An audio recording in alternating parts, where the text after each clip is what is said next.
জিনিসটা এই যে পোস্ট কলোনিয়াল যে এই লিটারেচার, পোস্ট কলোনিয়াল আফ্রিকান আর ক্যারিবিয়ান লিটারেচার, এই লিটারেচারের টেক্সট খুব কম, মানে ইন্টারনেটে পাওয়া যায় খুব কম জিনিসপত্র, বুঝছেন? সো আমি যে এখন থিংস ফল অ্যাপার্ট ছাড়া আর টেক্সট পড়াবো, আমি দুটো টেক্সট পড়াতে চাইছিলাম কিন্তু দুইটা পাচ্ছি না। আমি একটা তাও পাইছি টেনে টুনে, এনগুগি ওয়া থিওঙ্গো, চিনো আচেবের ফ্রেন্ড ছিল, তার লেখা পেটালস অফ ব্লাড। এটার তাও জিনিসপত্র যা আছে আমি আপনাদেরকে দিব, ইনশাল্লাহ বুঝিয়ে দিব। আপনাদেরকে আপাতত একটা লিঙ্ক দিচ্ছি, ওটার উপর বেস করে পড়াই, আপনাদের বুঝতে সুবিধা হবে আর কি। সুমনার সাথে আমার আছে, আমি সুমনাকে দিই। আপনি আপনার 10 ব্যাচের ইন্ডিভিজুয়াল গ্রুপ আছে না হোয়াটসঅ্যাপ, মানে অফিসিয়াল গ্রুপটা ছাড়া?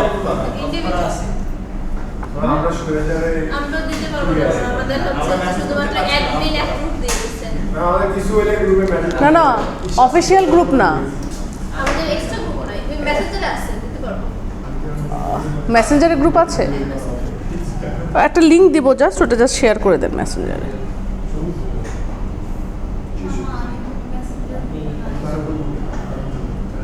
তাহলে আপনাকে পার্সোনালি হোয়াটসঅ্যাপে দেবে না হয়, হোয়াটসঅ্যাপে দেবে না হয় ইন্ডিভিজুয়ালি। আচ্ছা ফোন দেখা লাগবে না, দেখা লাগবে, গল্পের ছড়া এমনি বলে যাই।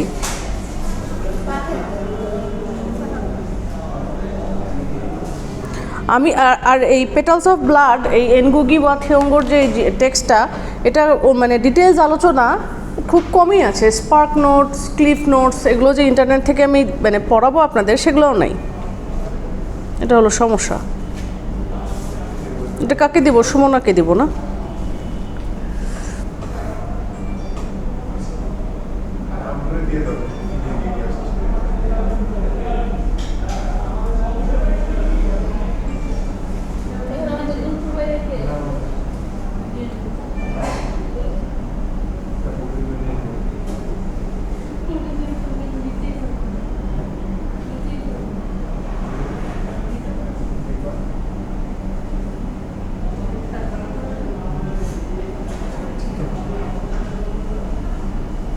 হ্যাঁ, আপনার সুমনাকে দিয়েছি, আপনি ইয়াতে দেন। আর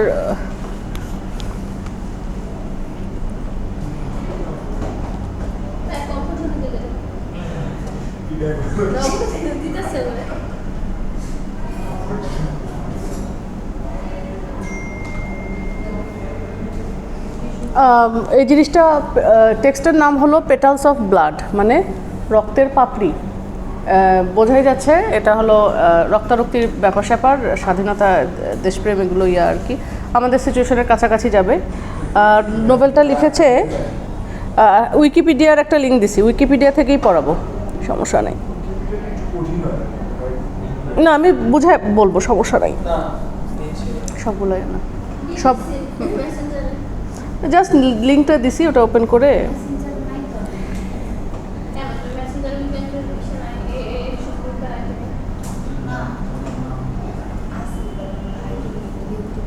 ওর তো ফোনে চার্জ নাই, ওর সমস্যা নাই, ওকে লাগবে না, ওকে পরে দিন, তাই না? ফোনে চার্জ নাই না?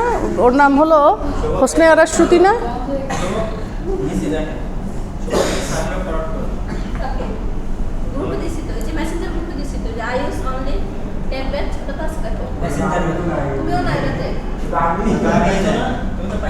আচ্ছা তাহলে এক কাজ করি, আচ্ছা ওই যে ডিপার্টমেন্ট অফ ইংলিশে দিয়ে দেই উইকেন্ডে, এটা তো আসছে সবাই না? এটা কি মেসেঞ্জার গ্রুপ? হ্যাঁ মেসেঞ্জার আমাদের দুইটা তিনটা গ্রুপ। আচ্ছা আচ্ছা, ইয়া করি, আপনারা পরে ইন্ডিভিজুয়ালিও যদি চায় দিয়ে দিতে পারেন। নোভেলটা লেখা হয়েছে এনগুগি ওয়া থিওঙ্গো।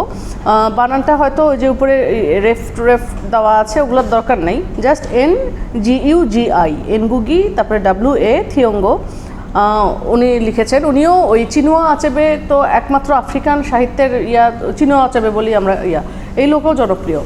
এই লোক, এটা পাবলিশ হয়েছে 1977 সালে, আর এটার সেটিং হলো, ওটা ছিল হলো নাইজেরিয়া, থিংস ফল অ্যাপার্ট, আর এটা হলো কেনিয়া, জাস্ট আফটার ইন্ডিপেন্ডেন্স, একদম এই যে আমাদের কারেন্ট সিচুয়েশন, ইন্ডিপেন্ডেন্সের পরে সিচুয়েশন। দ্য স্টোরি ফলোস, স্টোরির 4টা ক্যারেক্টার, এখন মুনিরা, আবদুল্লাহ, ওয়ানজা আর কারেগা। এখন কথা হলো, মুনিরা ইজ এ মেল নেম, ওকে, মুনিরা কোনো মেয়ের নাম না, ছেলের নাম।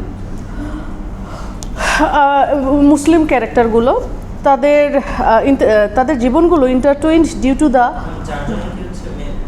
না না এখানে মেল হলো মুনিরা মেল, আব্দুল্লাহ মেল, ওয়ানজা হলো মেয়ে, আর কারেগা হলো ছেলে। তো একজন মেয়ে, তিনজন ছেলে। তো এদের জীবনটা মাও মাও রেবেলিয়ন, মাও মাও বিদ্রোহ, নামটা শুনেছেন কিনা জানি না, কোনো একটা সময় ছিল এই 90s ওইদিকে আর কি, 80s বা 90s মাও মাও বিদ্রোহ, মাও মাও গেরিলা বলতো, ওদের রেবেলিয়ন ওই বিদ্রোহের সাথে জড়িত ছিল। তো সিটি লাইফ, যে শহরের জীবন থেকে বাঁচার জন্য তারা স্মল প্যাস্টোরাল ভিলেজে তারা সেখানে যায়, প্যাস্টোরাল একটা গ্রামের একটা জায়গায়। এই জায়গাটাও একটু নাম হলো, জায়গার নাম হলো, ভিলেজের নাম ইলমোরগ। ওখানে তো নামগুলো একটু অদ্ভুত থাকবেই। As the novel progresses, the characters deal with the repercussions of the Mau Mau rebellion as well as with a new, rapidly westernizing Kenya. এখন যেরকম কিছুটা সিচুয়েশন হচ্ছে, ওয়েস্টার্নাইজেশন বা মডার্নাইজেশন হলে যেগুলো সমস্যা হয় সেই সমস্যাগুলো ফেস করছে। আমাদের মডার্নাইজেশন হয়েই আছে, আর ওখানে হলো রেবেলিয়নের সাথে একটু জড়ায় যায়, ওই জন্য একটু প্রবলেম হয়েছে। তো আচ্ছা, নোভেলটা কিসের সাথে ডিল করছে? লার্জলি ডিলস উইথ, আচ্ছা টিডবিটস বলি, অথর হলো এনগুগি ওয়া থিওঙ্গো, ল্যাঙ্গুয়েজ ছিল ইংলিশ, গিকুউ খুব সম্ভবত আফ্রিকান কোনো ভাষা, publisher Heinemann, African writer series, আমরা তো অলরেডি জানি 1977 সালে পাবলিশড, পাবলিকেশন প্লেস কেনিয়া, আর media type paperback, process by the trial of Dedan, আচ্ছা প্লে, আচ্ছা এটা কোনো দরকার নাই। Novel largely deals with the scepticism of change after Kenya's independence from colonial rule. আসলে ওরা ওই যে কুয়া থেকে সাগরে পড়ছিল এই টাইপের আর কি। এই যে কলোনিয়াল রুল ছিল, উপনিবেশিক, আমাদের যেরকম ডিক্টেটরশিপ ছিল, এখান থেকে বের হয়ে তারা ইন্ডিপেন্ডেন্সের স্বাদ নিচ্ছিল। ওখান থেকে বের হয়ে যে questioning to what extent free Kenya merely emulates and subsequently perpetuates, মানে এখানে আবার অপারেশনও হচ্ছিল। মোট কথা হলো যে আমরা তো কলোনিয়াল রুল থেকে, বিদেশের কলোনি থেকে বের হয়ে আসতে পারছি, কিন্তু আমরা কতটুকু পারছি, আমরা কতটুকু স্বাধীন হয়েছি আমাদের দেশের মতো, এমন স্বাধীনতা কি আমরা চেয়েছিলাম, এই টাইপের আর কি প্রশ্ন ছিল আর কি। কিন্তু ওদেরটা একটু আলাদা, তখন মডার্ন হচ্ছিল আস্তে আস্তে কেনিয়া, একটা ট্রানজিশনাল পিরিয়ড ছিল, এরকম একটা ছিল। হ্যাঁ, যেমন নাইজেরিয়াতে যেরকম, নাইজেরিয়ার যে থিংস ফল অ্যাপার্ট, তখন না হ্যাঁ ওইখানে একটা সিচুয়েশন ছিল,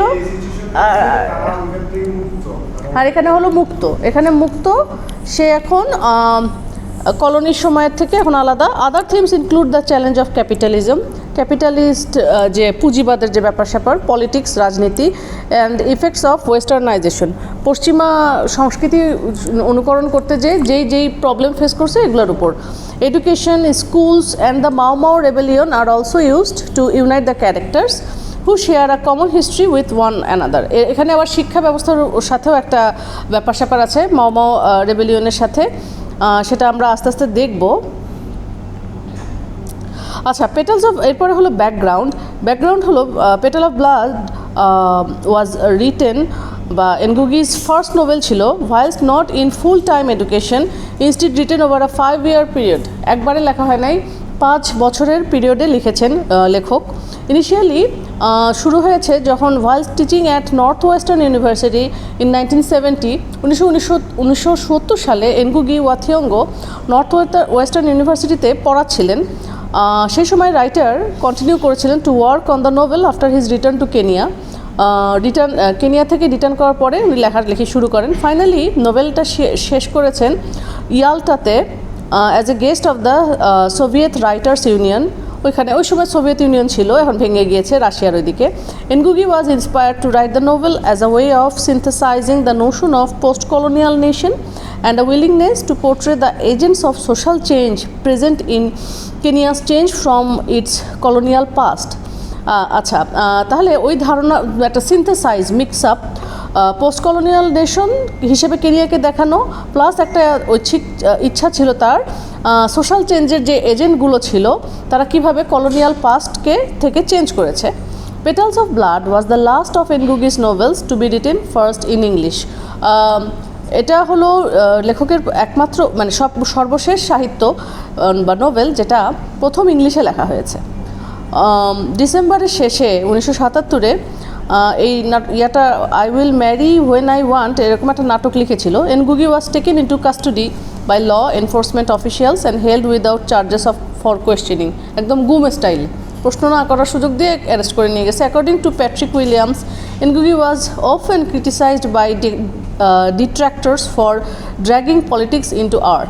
আচ্ছা, একজন আর কি এই যে প্যাট্রিক উইলিয়ামস, তার মানে উনি একজন ক্রিটিক, মানে সাহিত্য সমালোচক। ওনার মতে এনগুগি প্রায় সময় তাকে সমালোচনা করা হতো, উনি অফেন আর্ট বা শিল্পের মধ্যে পলিটিক্স ঢুকাই দিতেন।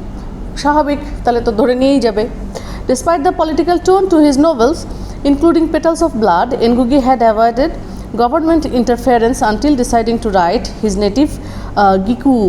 আচ্ছা, মানে হলো গভর্নমেন্ট ইন্টারফেয়ারেন্সকে করছে, অ্যাভয়েড করছে, আর যেহেতু তার কেনিয়ার ওন ল্যাঙ্গুয়েজ আছে ওই ভাষায় লিখেছে। After the release of the novel, Ngugi wrote and began work on a Gikuyu language play called Ngaahika Ndeenda, I will marry when I want, এরকম একটা নাটক লিখেছে এই উপন্যাসটা লেখার পরে। সে তার নেটিভ ভাষায় লিখেছে। He was then arrested and detained, তারপরে তাকে শাস্তি দেওয়া হয়েছে, অ্যারেস্ট করা হয়েছে 1977-এ for crimes relating to his literary political background, এই পলিটিক্স লিটারেচারে নিয়ে আসা। After this period all of his novels would be written first in Gikuyu and later translated in English. এরপরে তার নোভেলগুলো সব প্রথমে গিকুতে লিখে পরে ইংলিশে ট্রান্সলেট করা হয়েছে। তাহলে বোঝাই যাচ্ছে যে কেনিয়ার মানে যে ন্যাশনাল জাতীয়তাবাদ সব কিছুতে এই সাহিত্যিকের অবদান আছে ইয়াতে। আচ্ছা আচ্ছা, এখানে সামারি আমি আমার মতো করে করে বলছি বাংলায়।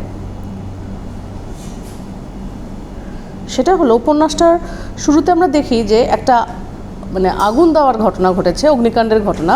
3 জন বিখ্যাত ব্যবসায়ী মারা গিয়েছে, বিজনেসম্যান, যারা প্রত্যেকেই ছিল থেং এটা ব্রিউরিস এন্টারপ্রাইজ লিমিটেডের ডিরেক্টর, একটা এন্টারপ্রাইজের ডিরেক্টর ছিল। কোম্পানিটা অত্যন্ত নামকরা একটা কোম্পানি হওয়ার কারণে ওদের ডিক্টেটরদের আগুনে পুড়ে মারা যাওয়ার ব্যাপারটা নিয়ে চারিদিকে হইচই পড়ে যায় যে এত জনপ্রিয় মানুষ তারা মারা গেল কেন, পুড়িয়ে মারা হলো কেন। পরিস্থিতি সামাল দিতে এবং সার্বিক বিচারে অগ্নিকাণ্ডের ঘটনায় এই মুনিরা, আবদুল্লাহ ওয়াঞ্জা এবং কারেগা এই 4 জনকে পুলিশ অ্যারেস্ট করে নিয়ে যায়। কেনিয়ার সাম্রাজ্যবাদের প্রভাব দীর্ঘদিন যাবৎ বিদ্যমান ছিল, সেই সম্পর্কে আমরা সবাই জানি। এখানে শুরুর এই ঘটনা এবং এই 4 জন ব্যক্তির অ্যারেস্ট হওয়ার মধ্য দিয়ে লেখক মূলত বোঝাতে চেয়েছেন যে কেনিয়ার যে মাও বিদ্রোহ, এখানে যারা অংশগ্রহণ করেছিলেন তারা কতটুকু উপকৃত হয়েছেন এবং তাদের সবাইকে কী অবস্থায় বর্তমানে রয়েছেন সেই অবস্থা, সেটা সম্পর্কে আর কি। এই যে মানে ওদেরকে ধরে নিয়ে গেছে, হয়তো তোমরা বিদ্রোহী, মাও গেরিলা তোমরা, এই জন্য তোমাদেরকে ধরলাম, ধরেন মানে এগুলো হলো পলিটিক্সের খেলা। হয়তো ওরা মারে নাই, কিন্তু ধরে নিয়ে গেছে, ওদেরকে ফাঁসায় নিয়ে করে গেছে। হ্যাঁ হ্যাঁ, যেরকম আমাদের দেশে একইভাবে। আচ্ছা, আর কিছু যে তথ্য দেই যে আমরা তো জানি প্লেসের সেটিং ছিল হলো ইলমোরগ নামে একটা গ্রাম, আর এখানে 3টা অ্যাক্ট আছে। আচ্ছা, এটা একটা নাটক না, এটা একটা নোভেল, 3টা অ্যাক্ট, আর হলো জনরা হলো নোভেলের মধ্যেও অ্যাক্ট থাকে। এটা একটা পলিটিক্যাল ফিকশন এবং এটা একটা উপন্যাস। আর এখানকার থিম হলো corruption, capitalism, land, education, village versus city, struggle for independence, Christianity এবং অপারেশন। মোরাল হলো the best thing to do is to learn from this leaders, take the good and ignore the bad, মানে সত্যের পথে সবসময় হাঁটা। আচ্ছা, ওই 4 জনকে যে ধরে নিয়ে গেল, তারপরে কি হলো, মুনিরা সেই চরিত্রের মধ্যে, এখানে মুনিরা হলো একজন মেল এবং পুরুষ, এবং সে একজন স্কুলের টিচার। একজন স্কুল শিক্ষক হলেও তার পরিবারের অন্যান্য সদস্যরা সবাই উচ্চ পর্যায়ে প্রতিষ্ঠিত, বরং সেই সবার নিচে অবস্থান তার। এখন সে যে শিক্ষকতা করছে সেটারও কোনো সন্তোষজনক চাকরি না, কারণ তিনি ইতিমধ্যে অনেকগুলো চাকরি পরিবর্তন করতে করতে বর্তমানে শিক্ষকতার পেশাটা নিয়েছে। আর এসব কারণে পরিবারের সবাই এবং তার গ্রামের মানুষজন তাকে একজন ব্যর্থ মানুষ হিসেবে মনে করে। এরপরে যে ওয়াঞ্জার কথা বললাম, ওয়াঞ্জা হলো একমাত্র মেয়ের মধ্যে। তো ওয়ানজা বর্তমানে আবদুল্লার দোকানে একজন কর্মী হিসেবে জীবনযাপন করছে, এখানে দেখাচ্ছে ওই স্টোরির শুরুতে। ছোটোবেলায় ওয়ানজাকে তার বাবা মানে প্রেমের জন্য, ও প্রেম করছিল জন্য ওর বাবা ওকে মারধর করে।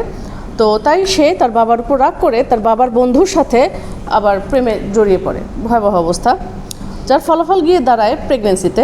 অর্থাৎ পরবর্তীতে তার প্রেমিকার তাকে মেনে নেয়নি। পরে তিনি শহরে চলে যান এবং বিভিন্ন জায়গায় কাজ করে জীবন নির্বাহ করতেছিল। শহরে সে বারমেইড হিসেবে কাজ করতে করতে অনেকদিন পর মেয়েটা ভাবলো যে স্বাভাবিক জীবনে ফিরে সংসার করতে চাই আমি, এবং আমি একটা বাচ্চা নিতে চাই।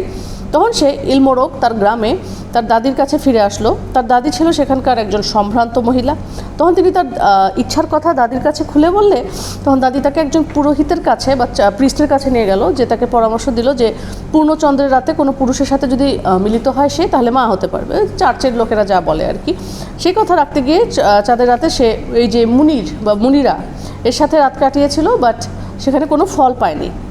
এরপরে আরেকটা ক্যারেক্টার ছিল কারেগা এবং লোকাল এমপি। কারেগা শুরুতে মুনিরার স্কুলে সহকারী শিক্ষক হিসেবে চাকরি করলেও পরবর্তীতে সে শ্রমিক নেতা হিসেবে নিজেকে পরিচয় দেয়। তৎকালীন সময় কেনিয়ার চারিদিকে হাহাকার অবস্থা ছিল এবং কোনো বৃষ্টিপাতও ছিল না। কেনিয়া, আমার আফ্রিকার জায়গাগুলোতে বৃষ্টিপাত কম হয়, তো কোনো ফসল হচ্ছিল না অতিরিক্ত খরার হাহাকার কারণে, এবং মানুষ এবং পশুদের শরীর হাড্ডিসার অবস্থা। এই পরিস্থিতির জন্য এই সময় অনেকে আবদুল্লার একটা মানে একটা গাধা ছিল তাকে দায়ী করে আসছিল। আফ্রিকার মানুষ যে কুসংস্কারচ্ছন্ন হয় আর কি, তারা বলছিল এই গাধাকে যদি জবাই করে খেয়ে ফেলা হয় তাহলে পরিস্থিতি দ্রুত সহজেই কেটে যাবে। কিন্তু কারেগা তাদেরকে বুঝিয়ে বলল যে আবদুল্লাহ তারই একমাত্র গাধার সাহায্যে এটা তার ব্রেড অ্যান্ড বাটার, এটার মাধ্যমে সে জীবিকা নির্বাহ করে থাকে। এখন যদি গাধাকে আমরা জবাই করে খেয়ে ফেলি তাহলে তো সমস্যা আরও বাড়বে। তার চেয়ে ভালো হবে আমরা সবাই মিলে আমাদের লোকাল এমপির কাছে যাই এবং পরিস্থিতির কথাটা খুলে বলি এবং সাহায্য প্রার্থনা করি।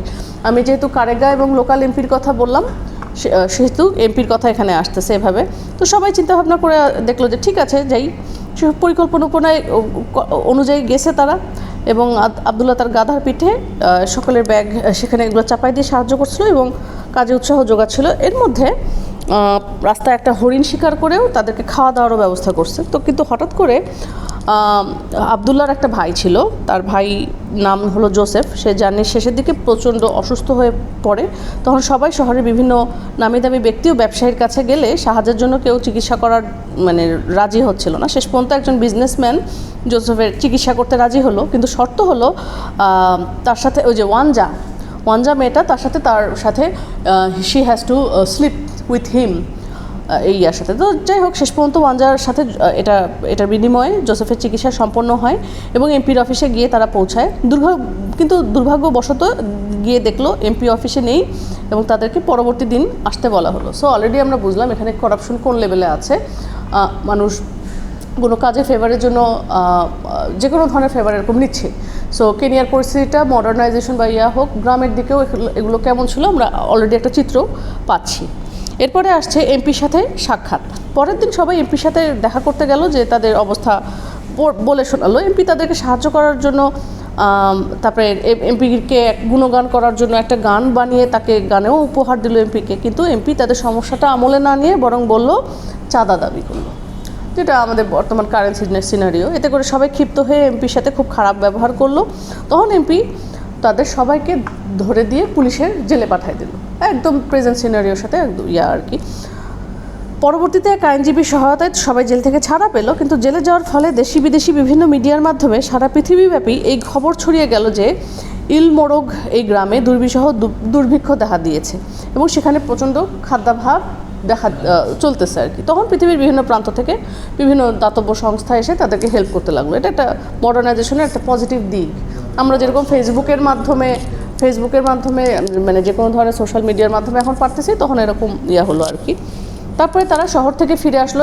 এমপি তো থাকে শহরে, তারপর সেখান থেকে তখন আবার গ্রামে চলে আসায় তখন সেখানে অলরেডি বৃষ্টি শুরু হয়েছে। তখন তারা খুশি।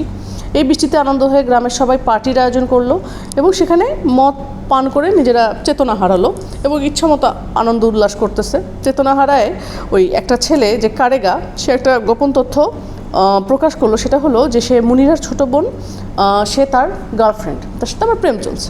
তো এখানে একটা ঘটনা রয়েছে যে মনিরার যে বোন ছিল তার নাম ছিল মুকামি। মুকামি আত্মহত্যা করেছিল কারণ তার বাবা তার প্রেমিককে মেনে নেয়নি। তার মানে এই যে এই ছেলে এই কারেগা, সে একজন মাও গেরিলা, মাওবাদী আন্দোলনের সাথে জড়িত ছিল। আর মুকামির বাবা ছিল সেই যুদ্ধের বিরুদ্ধে। এই ধরনের ইয়াগুলো, তার মানে ওদের মধ্যে এগুলো পছন্দ না। এরপরে কারেগার চাকরি চলে যায়। মুনিরা যখন এই ঘটনা জানতে পারে তখন সে রেগে গেল এবং মনে মনে ভাবলো যে ওয়ানজাকে যখন ভালোবাসছিল তখন ওয়ানজা কারেগার সাথে সম্পর্কে লিপ্ত ছিল। আবার ওয়ানজা হলো আবার অনেকের সাথে তার সম্পর্ক রয়েছে, সে সেটা মেনে নিয়েই সে এভাবে চলতেছে। তার মানে জীবনটাই প্রবলেমেটিক। তার বাবা তার প্রেমটাকে বাধা না দিলে তার এরকম হতো না। সো সে চিন্তা করলো কারেগাকে স্কুল থেকে বের করে দিবে। সেই মুনিরা চিন্তা করলো, যদিও ওয়ানজা তাকে গিয়ে অনেক অনুরোধ করলো, কিন্তু কারেগা মুনিরা কোনো সময় কোনো কথা তার শুনলো না। এরপরে হলো কি ইলমোরগে পরিবর্তন। এরপরে ওয়ানজা ব্যবসার দিকে মন দিল এবং আবদুল্লার দোকানে জীবনযাপন ভালোই কেটে যাচ্ছিল। আবদুল্লার গাধা সেখানে বাধা থাকতো। হঠাৎ একদিন একটা প্লেন ক্রাশ করে এবং গাধাটা মারা যায়। সাডেন এগুলো প্রবলেম আর কি। তবে আবদুল্লাহ তার দোকানের ব্যবসায় প্রসার লাভ করে, কারণ তার দোকানে যে মদ বিক্রি হতো সেটা সুখ্যাতি সারা ইয়াতে, মানে মদের বিয়ার মাধ্যমে সে আবার নিজেকে ডেভেলপ করে ফেললো। এরই মধ্যে একটা পরিবর্তন হলো যে ইলমোরগে পল্লী এলাকার ভেতর দিয়ে, শহর থেকে একটা রাস্তা এই পল্লী এলাকার ভেতর দিয়ে চলে যায়, যা এই এলাকার চেহারা পুরো পাল্টে দেয়। এই রাস্তার নাম হয়ে যায় ট্রান্স আফ্রিকান রোড। তাহলে আস্তে আস্তে একটা গ্রাম যেভাবে মডার্নাইজেশনের আন্ডারে পড়ে চেঞ্জ হয়, এরকম আস্তে আস্তে গ্রামের একটা জিনিস চিন্তা করে দেখেন, আজ থেকে 15-20 বছর আগে আপনাদের মফস্বল, আপনাদের যে হোমল্যান্ড, সেগুলো কীরকম ছিল আর এই মুহূর্তে সেগুলো কীরকম, অনেক চেঞ্জ হয়েছে না? এটাই মডার্নাইজেশনের ইয়েটা হলো। ফলে দেশ বিদেশ থেকে বিভিন্ন কর্পোরেট কোম্পানি এখানে এসে তাদের অফিস বানাতে থাকলো এবং বড় বড় বিল্ডিং হতে থাকে। এর ফলে আবার আবদুল্লার যে মদের দোকান সেটা ভেঙে দেওয়া হলো এবং সেখানে অন্যান্য বড় কর্পোরেটদের জায়গা সেখানে তাদের হয়ে উঠলো, দখল হলো। এরপরে ওয়ানজা এবং তার প্রস্টিটিউশন। পরে ওয়ানজা একটা ব্রথেল খোলে এবং সেখানে সে এই ধরনের কাজ করতে থাকে। ওয়ানজা উপন্যাসের ভেতরে বলে যে তুমি যদি মডেল কেনিয়ায় মডার্ন কেনিয়া যদি টিকে থাকতে চাও তাহলে তোমাকে কাউকে খেতে হবে, অথবা অন্যথায় তোমাকে কেউ খেয়ে ফেলবে। এখানে খাওয়া বলতে আসলে এই খাওয়া বোঝানো হয়নি, বরং মডার্ন কেনিয়ার জীবনের প্রতিযোগিতায় টিকে থাকার কথা বলা হয়েছে। আসলে মডার্নাইজেশন যে একটা খারাপ জিনিস, এটাও দেখাতে চেয়েছেন সাহিত্যিক। এই অবস্থায় মুনিরা চাইছিল যে ওয়ানজার সাথে মিলিত হতে, কিন্তু অন্যদিকে কারেগা এই চিন্তাভাবনার মধ্যে ছিল, কিন্তু ওয়ানজা আবদুল্লাহকে নিজের করে পেতে চাইছিল। কী অবস্থা, তিনজন লোকের সাথে মানে আর কি আধুনিকতার যা হয় আর কি। এই প্রস্টিটিউট থাকাকালে তার ব্রথেলে অনেক নামি দামি লোকজন যাতায়াত করতো, যাদের মধ্যে তার বাবার বন্ধু, যার সাথে যে প্রেম করেছিল ওয়ানজা ছোটোবেলায়, এবং নাম করা বিভিন্ন কোম্পানির লোকজন, তারাও আসতো।